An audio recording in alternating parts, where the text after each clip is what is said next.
નમસ્કાર દર્શક મિત્રો, સદેશરાજ ન્યૂઝમાં આપનું સ્વાગત છે। ગાંધીના ગુજરાતમાં દારૂબંધી હોવા છતાં અમદાવાદના વસ્ત્રાલ વિસ્તારમાં ખુલ્લેઆમ દારૂનું વેચાણ થઈ રહ્યું છે।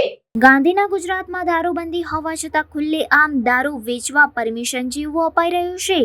આવું પરમિશન આપે તો બુટલેગરો કોનાથી ડરે? પોલીસ જ સપોર્ટ કરતી હોય તો આવા બુટલેગરોને કોઈનો ડર જ રહેતો નથી। લીલી નામની બુટલેગર રામોલ પોલીસ સ્ટેશનની હદમાં આવેલું વસ્ત્રાલ ગામ જેવા વિસ્તારમાં ઠેર ઠેર દારૂના અડ્ડાઓ ખુલ્લે આમ ચલાવી રહી છે। દેશી દારૂ, વિદેશી દારૂ કોની રહેમ નજરથી ચાલી રહ્યું છે? ગુજરાતમાં દારૂબંધી છે એ વાત તો જાણીતી છે અને દારૂબંધી હોવા છતાં પણ ખુલ્લે આમ દારૂની રેલમ છેલ ઉડે છે તે પણ જાણીતી વાત છે। જે રાજ્યમાં દારૂ પર પ્રતિબંધ હોય અને ત્યાં બુટલેગરો ખુલ્લે આમ દારૂ વેચતા હોય તો આમાં ઉપર સુધી પહોંચ હોય તો જ આ શક્ય બને। હફતા ક્યાં સુધી જતા હશે? જનતા સતત કહેતી રહી છે કે દારૂબંધી હોવા છતાં વેચાઈ રહ્યો છે દારૂ, તેના ઉપર પ્રતિબંધ લગાવો, પરંતુ સત્તાધારીઓ કહેતા રહે છે કે ક્યાંય દારૂ વેચાતું નથી।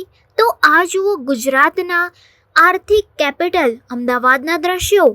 ખુલ્લે આમ દારૂનો બે રોકટોક વેપલો ચાલી રહ્યો છે।